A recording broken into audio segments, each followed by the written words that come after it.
दुनिया में हर आदमी को अपने ज्ञान का बड़ा अहंकार है।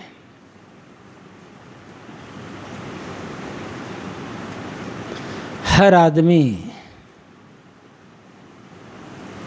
अपने को दूसरों से बड़ा ज्ञानी मानता है।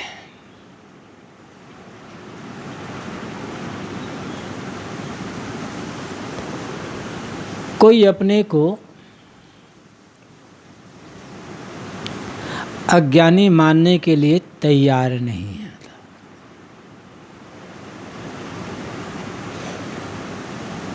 किसी को एकाएक 4-6 लोगों के बीच कह करके देख लो तुम बड़े अज्ञानी हो, वो आदमी बहुत दुखी हो जाएगा, लड़ने को तैयार हो जाएगा कि तुमने मुझे अज्ञानी कैसे कह दिया, तेरी हिम्मत कैसे हो गई मुझे अज्ञानी कहने की। मैं इतना पढ़ा लिखा, इतना जानकार, इतना विद्वान, इतना बड़ा ज्ञानी, तुम मुझे अज्ञानी कहते हो।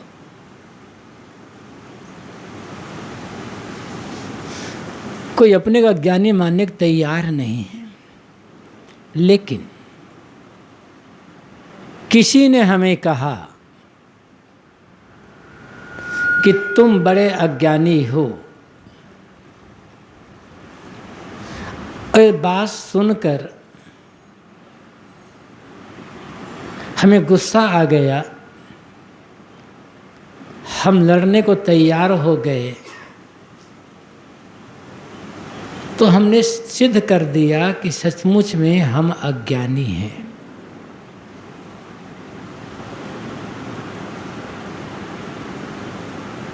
यदि भीतर अज्ञान न होता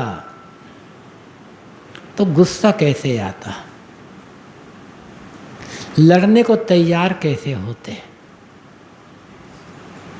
गुस्सा आना, लड़ने के लिए तैयार हो जाना हमारे अज्ञान की पहचान है, किंतु हम स्वीकार नहीं कर पाते, और यही हमारे दुख का कारण है। गुस्सा तो नहीं हुआ, गुस्सा नहीं आया, लड़ने को तैयार नहीं हुए, ज़बान से किसी प्रकार का अपशब्द भी नहीं निकाले, किंतु किसी ने कहा तुम अज्ञानी हो, और ये बात सुनकर हमारा मन दुखी हो गया, तो हमने सिद्ध कर दिया कि हाँ सचमुच में हम अज्ञानी हैं। अज्ञान न होता तो दुख न होता। दुखी होना अज्ञानी का ही लक्षण है। दुर्भाग्य यह है कि हमने जानकारी को ज्ञान मान लिया है। हमारे पास सिर्फ इन्फॉर्मेशन है, सूचनाएं हैं, जानकारी है, बस। और इसी जानकारी का हमें अहंकार हो गया है कि हम ज्ञानी हैं।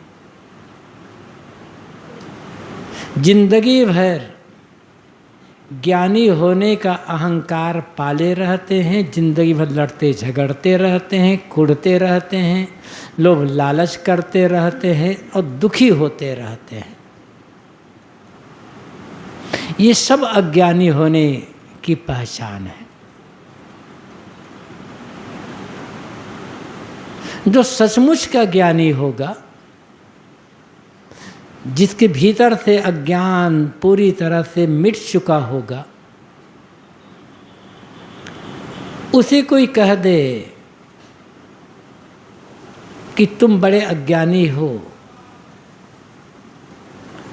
सहज भाव से स्वीकार करेगा, हाँ भैया आप सचमुच कहते हैं, मेरे जैसा ज्ञानी मिलना तो बहुत कठिन है, मैं तो सचमुच अज्ञानी हूँ। ज्ञानी स्वीकार करेगा, क्योंकि ज्ञानी अपने अज्ञान को भी जानता है और ज्ञान को भी जानता है। वर्तमान में वह ज्ञान को जी रहा है, किंतु अज्ञान से गुजर चुका है। अज्ञानी व्यक्ति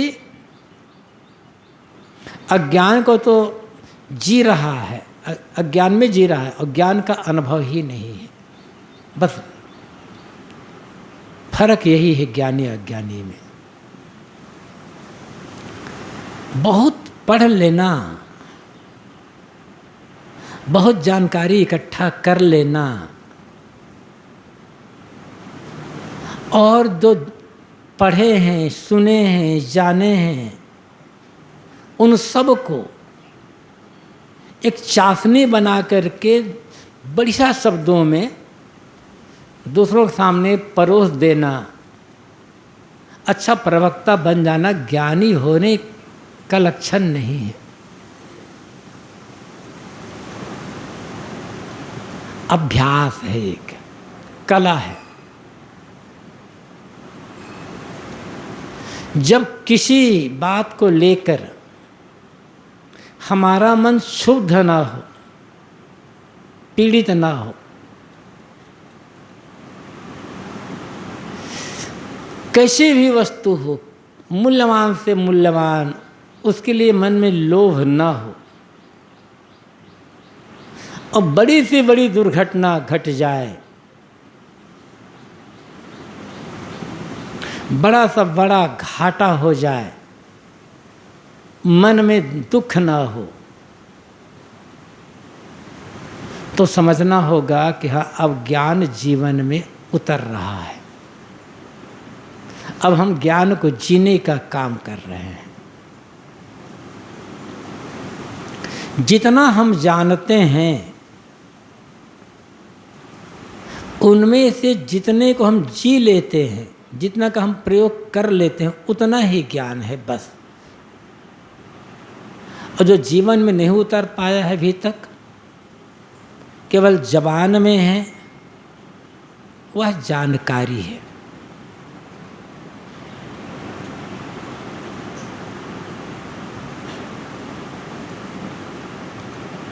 दुख कैसे मिटे, ये सोचने की बात है।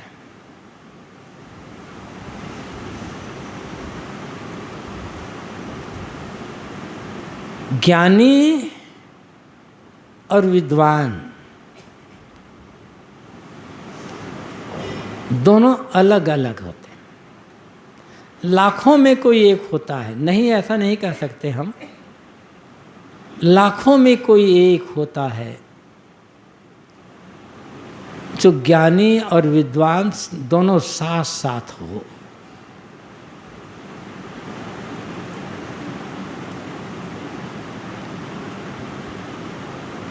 अन्यथा आदमी यदि ज्ञानी है तो विद्वान नहीं है, विद्वान है तो ज्ञानी नहीं है। दुनिया में ज्ञानियों की संख्या सब समय कम रही है, आज भी कम है, आगे भी कम रहेगी। विद्वानों की संख्या ज़्यादा रही। विद्वता की आवश्यकता है, वो अलग बात है। जितने अधिक विद्वान होंगे उतना भौतिक विकास होगा, भौतिक समृद्धि बढ़ेगी, बाहरी सुविधाएं मिलेगी, किंतु इन सब से मन की ग्लानि दूर नहीं होगी, मन का अशांति नहीं दूर नहीं होगी, मन का दुख नहीं मिट पाएगा।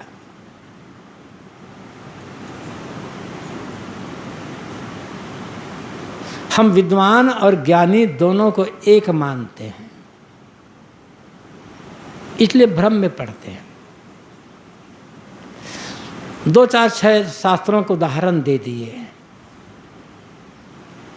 और अनेक तर्क देकर अपनी बातों को पुष्ट कर लिए, सिद्ध कर दिए, तो हम कहते हैं बाबा बड़े ज्ञानी हैं, कहाँ कहाँ का वेद शास्त्र हो, पता नहीं कहाँ कहाँ के प्रमाण ला करके अपनी बात कहते हैं। बाबा बड़े ज्ञानी हैं। ज्ञानी नहीं है, विद्वान है।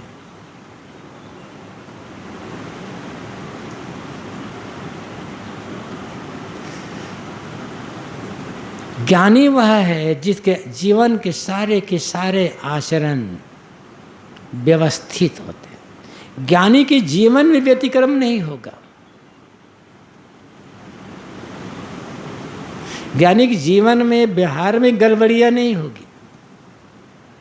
विद्वान अच्छा प्रवक्ता हो सकता है, तमाम तर्क और प्रमाण से अपनी बातों को सिद्ध कर सकता है, लेकिन विद्वान के जीवन में अनेक प्रकार के व्यतिक्रम हो सकते हैं।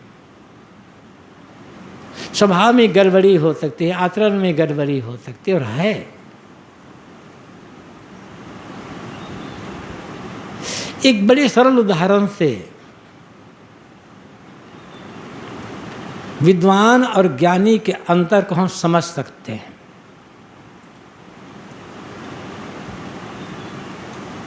विद्वान गाली दे सकता है, ज्ञानी गाली नहीं देगा।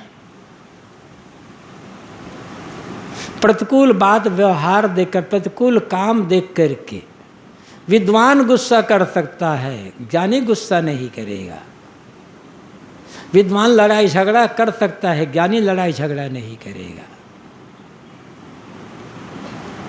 विद्वान घूस ले सकता है, ज्ञानी तो लेगा ही नहीं। ऐसे अब और विद्वान बीड़ी, तंबाकू, गांजा, भांग, सिगरेट, इन सब शराब आदि अनेक नशाओं का सेवन कर सकता है, ज्ञानी नहीं करेगा। आप और ऐसे इसको बढ़ा सकते हो।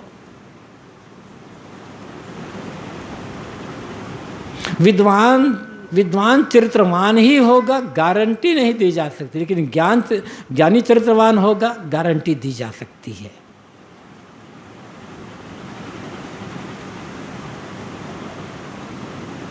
दुनिया को विद्वानों को उतनी आवश्यकता नहीं है जितना ज्ञानियों की आवश्यकता है।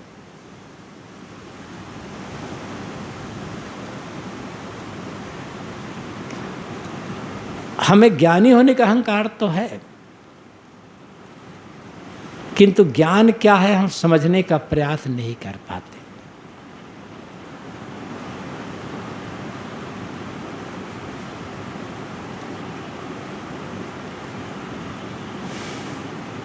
राम रता इंद्रिय जीता, कोटिन मध्य एक। साहब की साखी है। पंडित कवि अनेक ऐसे भी है। शुरुआत में, आज शुरुआत की पंक्ति नहीं उठ रही है। पंडित कहने के लिए राम रता इंद्रिय जीता कोटिन मध्य, जो इंद्रियों को जीतकर राम में लीन है वो ज्ञानी है। साधु के वेश में है कि गृहस्थ के वेश में है, इससे कोई फर्क नहीं पड़ता। ये बाहर का वेश, घर गृहस्थी में रहता है कि मठ आश्रम में रहता है, अनपढ़ है कि पढ़ा लिखा है, इससे कोई बड़ा फर्क नहीं पड़ता। हाँ, ज्ञानी हो और विद्वान हो तो सोने में सुहागा जो कहा जाता है। लेकिन ऐसे तो हजारों में कोई एक ही मिलता है।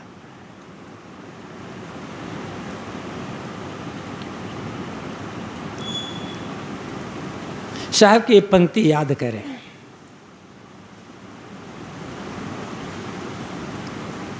है कोई गुरु ज्ञानी जगत उलट वेद बूझे। सभा लगी रही होगी कहीं,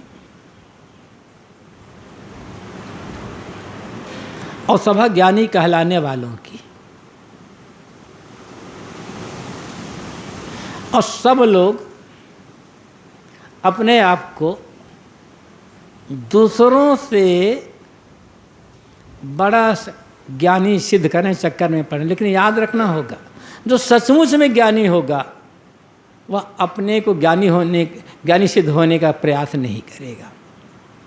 अज्ञानी ही सिद्ध करेगा कि मैं दूसरों से बड़ा ज्ञानी हूँ।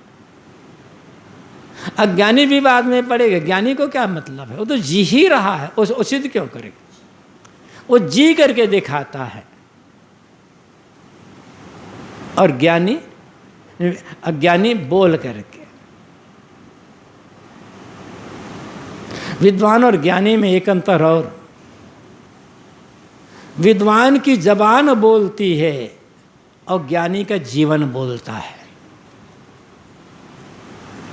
और यहां पर जमीन आसमान का अंतर हो गया।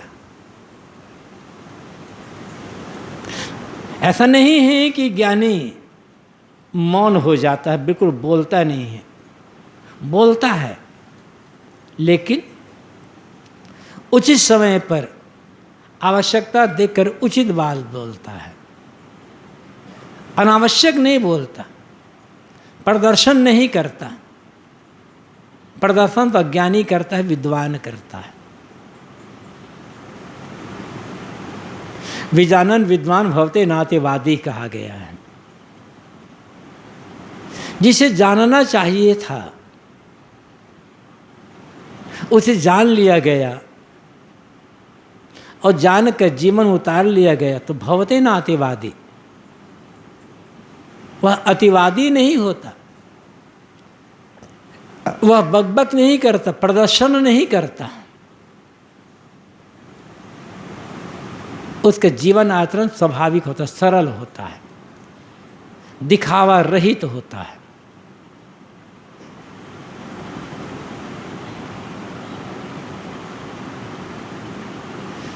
इस पंक्ति में सदगुरु कबीर कहते हैं, है कोई गुरु ज्ञानी जगत उलट वेद बुझे। तो कह रहा था मैं, सभा लगी रही होगी और ज्ञानी कहलाने वालों की, और सभी लोग अपने आप को एक दूसरों से बड़ा ज्ञानी सिद्ध करने की चेष्टा करते रहे होंगे। याद करो कहानी, राजा जनक ने यह घोषणा की थी कि जो श्रेष्ठ ज्ञानी होगा, बड़ा ज्ञानी, जो मुझे आत्मज्ञान करा दे, उनके साथ इतने समय आत्मज्ञान करा दे, आत्मा का बोध दे दे, उसी को मैं गुरु मानूंगा, उसी शरण में जाऊंगा। तमाम ज्ञानी कहलाने वालों की सभा जुटी थी वहाँ पर। किसी से राजा जनक को संतोष नहीं हो रहा था, लेकिन सभा तो थी।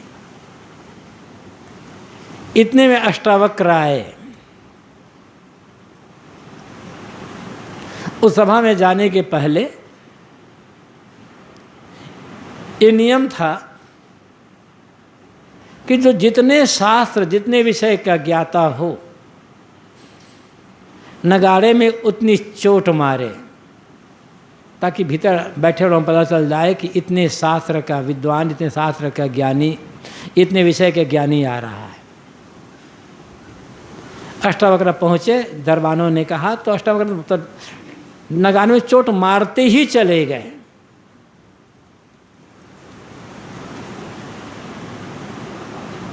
लोगों ने समझा कि कितना बड़ा ज्ञानी आ गया, ये तो पता नहीं कितनी चोटें मार ली है। अब उसके पश्चात अष्टावक्र जब जनक की सभा में गए तो उसको देखकर वहाँ जितने ज्ञानी कहलाने वाले बैठे थे सब हंसने लगे।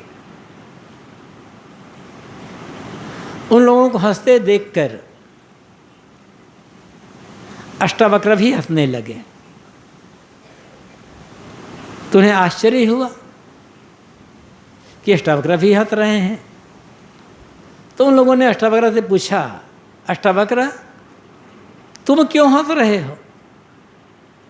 अष्टावक्र ने कहा, हंसने की शुरुआत तो आप लोगों ने की थी,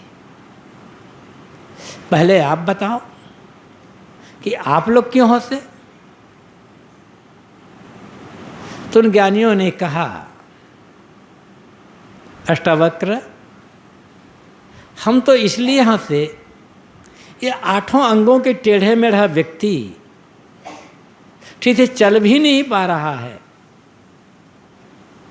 अष्टावक्र को ज्ञान देने आए हैं, ऐसा देखकर, ऐसा सोच करके हंसे।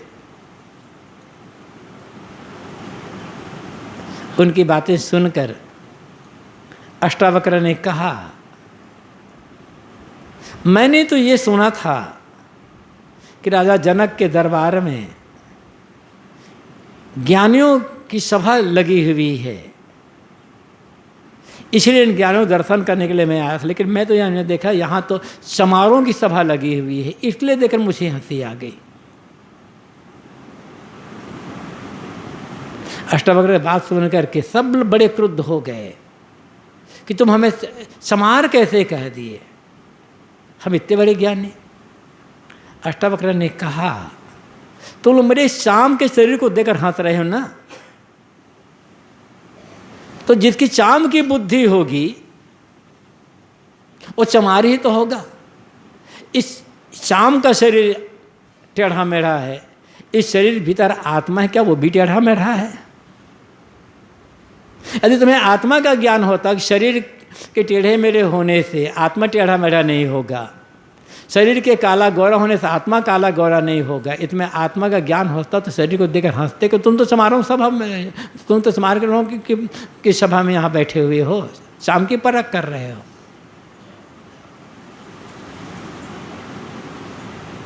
शरीर जैसा है वैसा है। शरीर के काला गोरा होने से, ठिंगना लंबा होने से या टेढ़ा मेढ़ा होने से मन थोड़े टेढ़ा मेढ़ा हो जाएगा कि ज्ञान टेढ़ा मेढ़ा हो जाएगा, कि आत्मा टेढ़ा मेढ़ा हो जाएगा।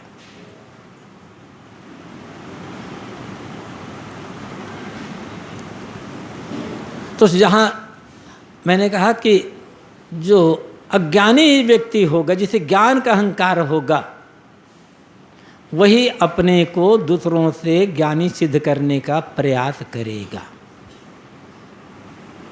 और जो ज्ञान को जी रहा होगा, उसे क्या जरूरत है अपने को बताने की कि मैं बड़ा ज्ञानी हूं।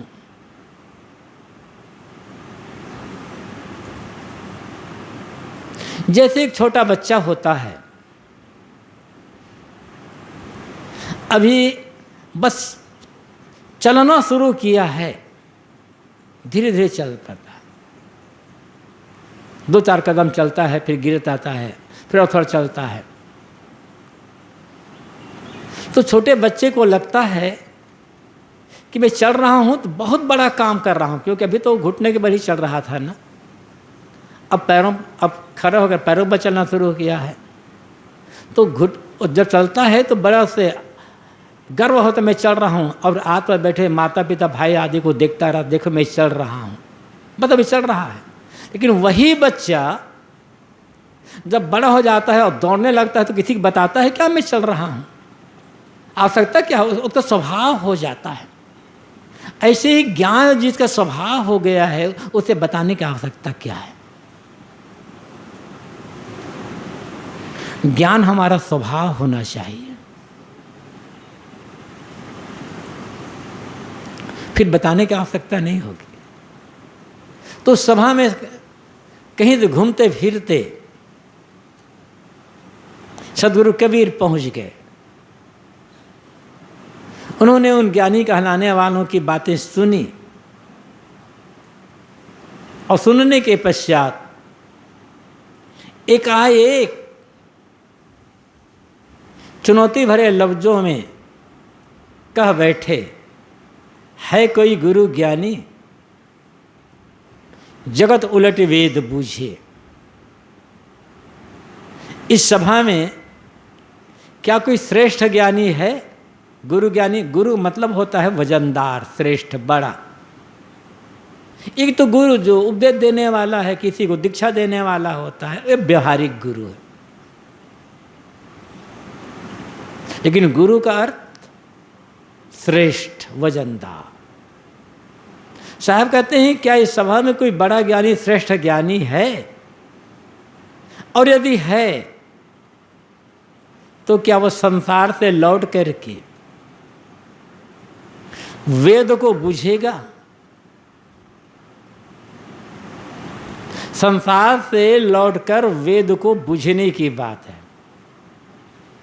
तो यहाँ वेद से मतलब ऋक यजुर साम अथर्व, ये जो 4 वेद हैं, 4 पुस्तकें हैं, इनको समझने की बात नहीं है। इनको समझने वाले तो बहुत लोग हैं। वेद धातु से वेद शब्द बनता है, जिसका अर्थ होता है जानना, ज्ञान। और ज्ञान ये आत्मा का स्वभाव है, जीव का स्वभाव है। इसलिए यहाँ वेद से तात्पर्य है अपना आपा, निस्वरूप आत्म तत्व, उसको बूझना। जो संसार से लौट करके आत्म तत्व को बूझता है,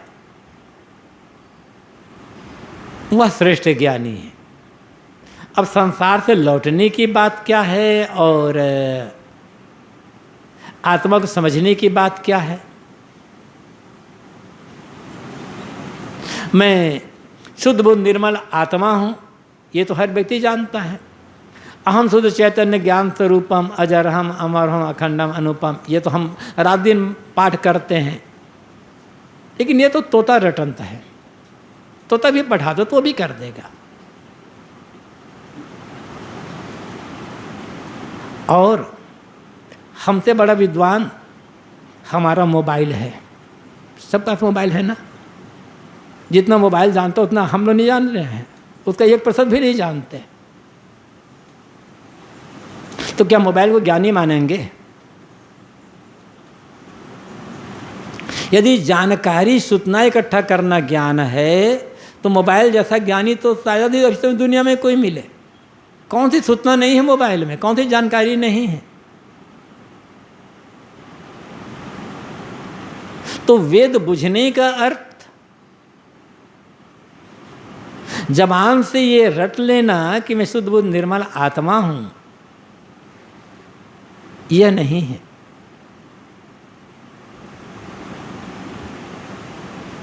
तब इसका अर्थ क्या होगा?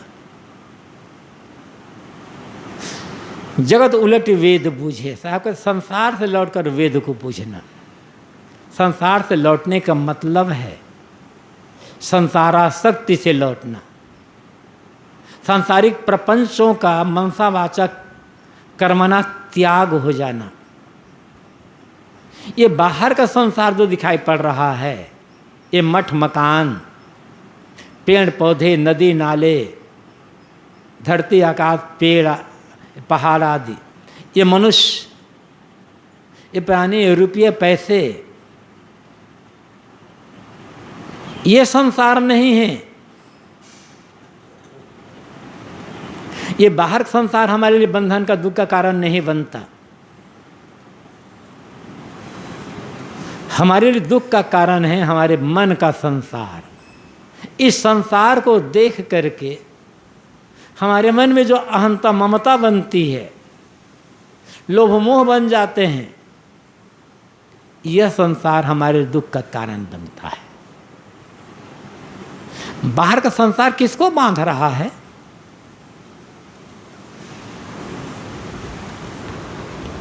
ये तो जहां है वहां है।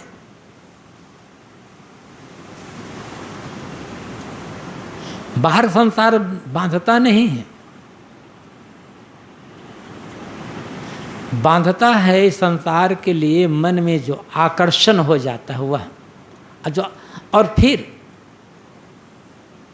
किसी वस्तु का बार बार जब हम प्रयोग करते हैं, अनुकूल मानकर, सुख मानकर, और उसके प्रति जो आसक्ति बन जाती है, वो आसक्ति संसार है, जो हमारे दुख पीड़ा बंधन का कारण बनती है। आसक्ति राग बन गया, वो संसार है। प्रतिकूल चीजें मिली, बार बार प्रतिकूलता आ गई, प्रतिकूलता आती गई, आती गई, आती गई, आती गई, और उसके लिए मन में द्वेष बन गया।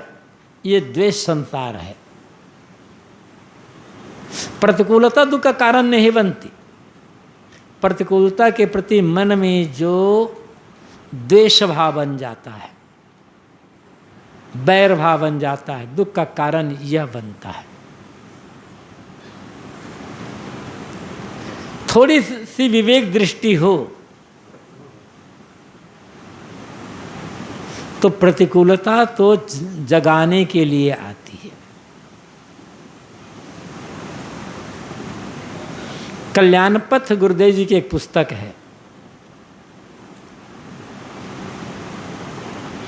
आज से लगभग 56 साल पहले पुस्तक गुरुदेव ने लिखी थी। 56 साल पहले लिखी गई पुस्तक। सन 1967 में पहला प्रकाशन हुआ था इसका। उसमें गुरुदेव जी ने एक वाक्य लिखा है, जिस साधक, जो कल्याणार्थी साधक है, साधना मार्ग में चल रहा है, जिस साधक के जीवन में प्रतिकूलता नहीं आती है वह साधक अभागा है।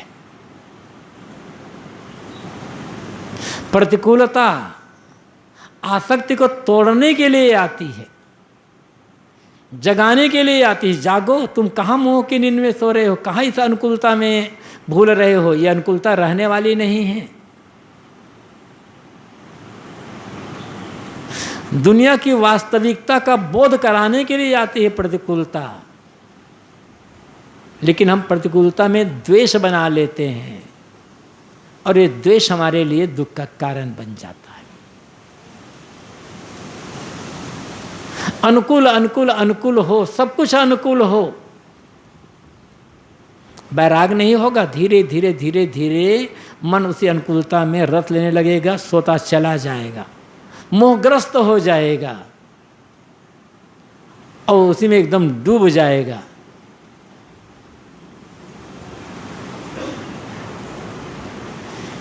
यद्यपि अनुकूलता में काम बनता है ज़्यादा, लेकिन अनुकूलता का उपयोग करना, अनुकूलता का सही ढंग से काम ले लेना अलग बात है, और अनुकूलता में रस लेना ये अलग बात। हम रस लेने लग जाते हैं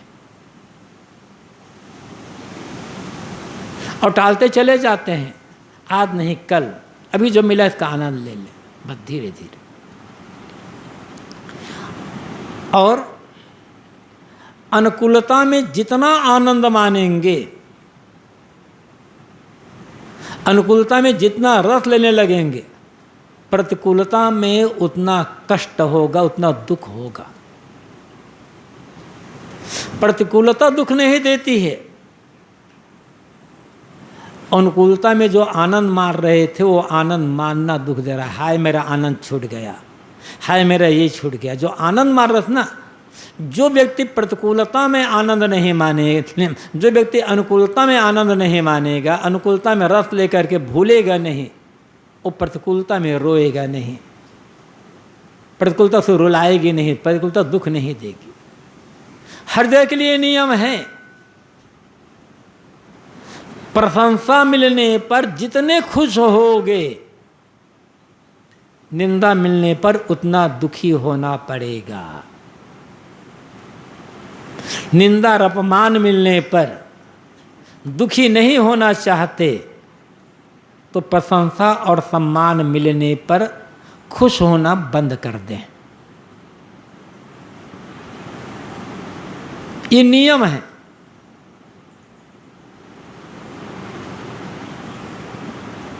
लेकिन जब प्रशंसा होती है, सम्मान में होता है सबके बीच में, तो मन कितना गदगद हो जाता है।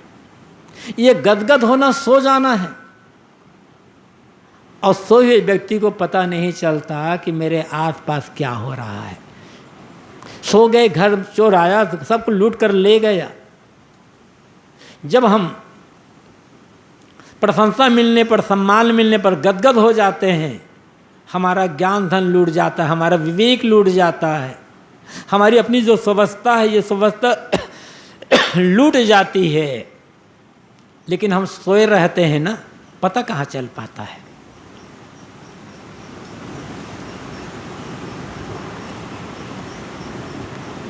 जागने की आवश्यकता है,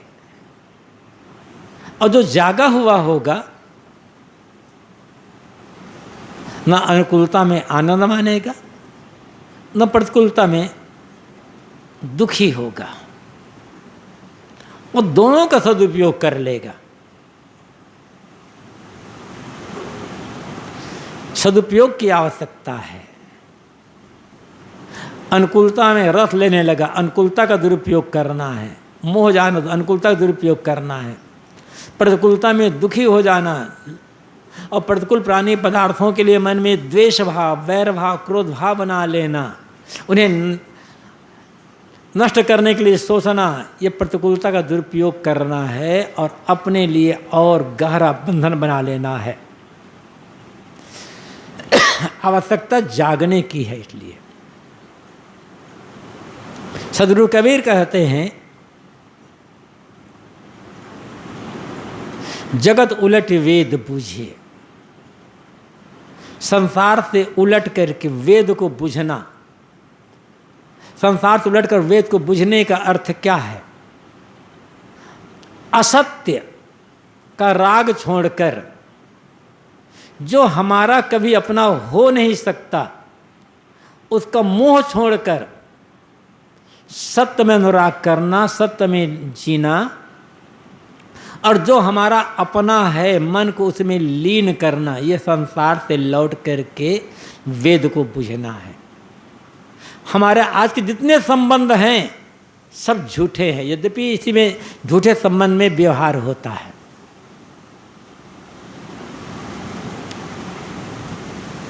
जीवन में व्यवहार की भी आवश्यकता होती है,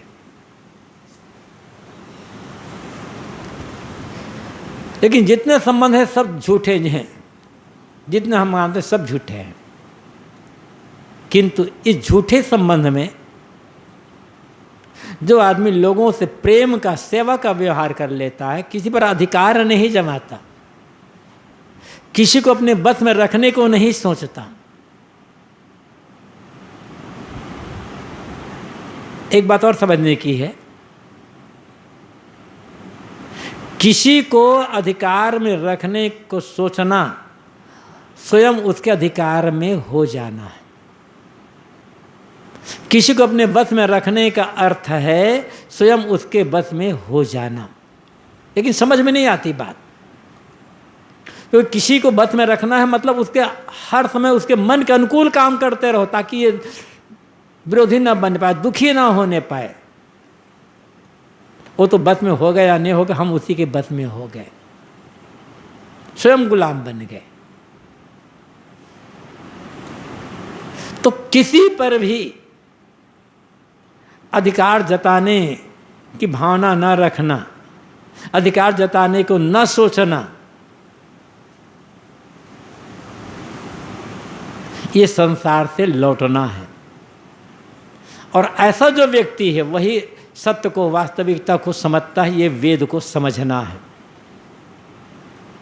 असत्य का राग छूट करके सत्य में अनुराग होना।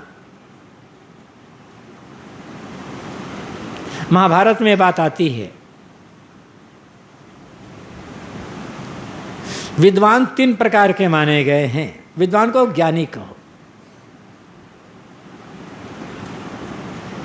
यद्यपि विद्वान का अर्थ भी ज्ञानी होता है, लेकिन प्रसंग अलग अलग है।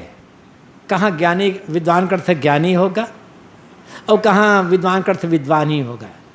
जैसे अभी मैंने कहा था कुछ देर पहले, विजानन विद्वान भवते नातिवादी, तो यहाँ विद्वान का अर्थ है आत्मज्ञानी, सत्य परायण, सत्य को जीने वाला। यहाँ विद्वान का अर्थ जानकार नहीं है, विद्वान का अर्थ सूचना इकट्ठा करने वाला नहीं है।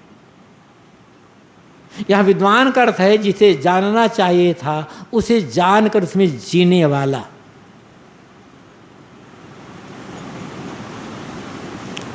तो विद्वान 3 प्रकार के माने गए हैं, छंदोविद, वेदविद और वेद्यविद। छंदोविद को मंत्रविद भी कहा जाता है। वेद के जो मंत्र हैं प्रायः छंद में, खास करके ऋग्वेद का जो मंत्र हैं छंद में हैं, अथर्ववेद के मंत्र गद्य में हैं। सामवेद स्वतंत्र वेद है ही नहीं। ऋग्वेद के कुछ विशेष गाने वाले जो मंत्र हैं उनको अलग छांट करके एक वेद बना लिया गया, उसी को सामवेद का। साम का अर्थ होता है गाना, गीत। सामवेद अपना अलग कोई वेद नहीं है, उसमें से मुश्किल से 70-75 मंत्र अपना वे हो सकता है, बाकी सारे ऋग्वेद से संकलित किए गए हैं। ऐसे यजुर्वेद में भी बहुत सारे मंत्र ऋग्वेद से ही लिए गए हैं, जो ये मंत्र यज्ञों में प्रयुक्त होने हैं। यज्ञ का अर्थ ही होता है यज्ञ।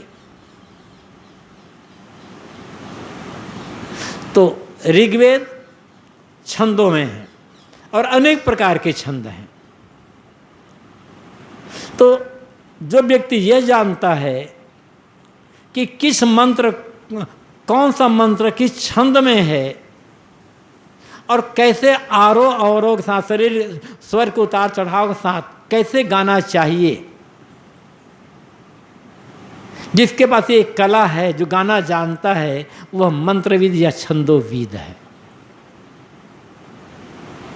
लेकिन ऐसे भी ये भी हो सकता है, वेद के मंत्रों को सस्वर सुंदर ढंग से मधुर आवाज में गाने वाला व्यक्ति वेद के एक मंत्र का भी अर्थ न लगा पाए। बड़े बड़े गायक हैं, उनसे पूछो भजन गा रहे हो इसका अर्थ क्या है? बाबा हमें पता नहीं है।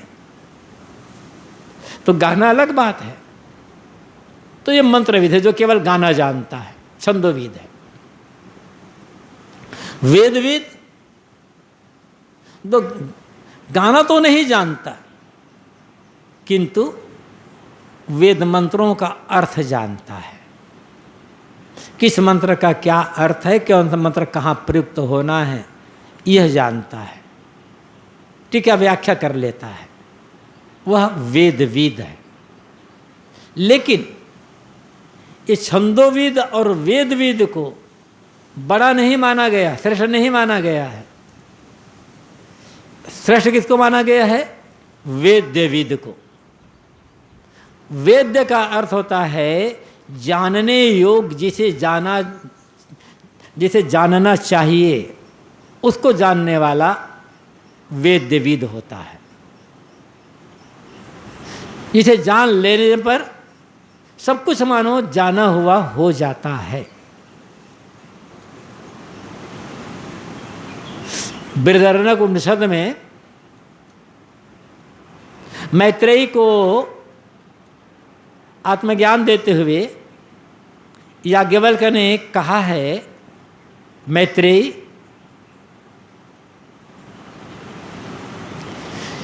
जैसे कोई व्यक्ति नगाड़ा, मृदंग, बांसुरी, ये जो वाद्य यंत्र है, उनसे निकलने वाली आवाज़ को पकड़ना चाहे तो उन आवाज़ों को नहीं पकड़ सकता, किंतु वो व्यक्ति उसी वाद्य यंत्र को पकड़ ले तो मानो वह जागरण उसके साथ साथ उस यंत्र से निकलने वाली आवाज़ को पकड़ लेता है। इसी प्रकार जो व्यक्ति अपने आत्मा को पकड़ लेता है, आत्मा को जान लेता है, वह मानो आत्मा से निकलने वाले ज्ञान को पकड़ लेता है। क्योंकि सारे ज्ञान कहाँ से निकलते हैं? आत्मा से। ज्ञान का स्रोत कहाँ है? मनुष्य के अंदर। मनुष्य को छोड़कर ज्ञान का स्रोत दुनिया में और आपको कहीं भी नहीं मिलने वाला है। उसको जो जान लेता है, जो ज्ञान का स्रोत, सारे ज्ञान का जो स्रोत है, जहाँ से ज्ञान निकलता है, वह वेद्यविद है। इसीलिए उसे महाभारत में कहा गया है, यो वेद वेदान न स वेद वेद्यम सत्य स्थितो यस्तु स वेद वेद्यम। जो वेद के मंत्रों को पढ़ना जानता है, टीका व्याख्या करना जानता है, वह वेदों के रहस्य को नहीं जानता, वेदों की वास्तविकता को नहीं जानता, वेद क्या संदेश देश को नहीं जानता। तब क्या होता है? कौन जानता है वेद के रहस्य को? सत्य स्थितो यस्तु, जो सत्य में स्थित, जिसके मन से असत्य का राग मिट चुका है और सत्य में जिसका मन टिक गया है, वह वेदों के रहस्य को जानता है, वही बड़ा ज्ञानी है। कबीर साहब की भाषा में कह सकते हैं, जगत उलट वेद बूझे। यही संसार से लौट करके वेद को बूझना है। वेद को बूझने का मतलब कहीं लोभ मोह ना होना। जैसे हम कहते हैं, सुनते हैं गुरुजनों से, शास्त्रों में पढ़ते भी हैं, ये जीव ये आत्मा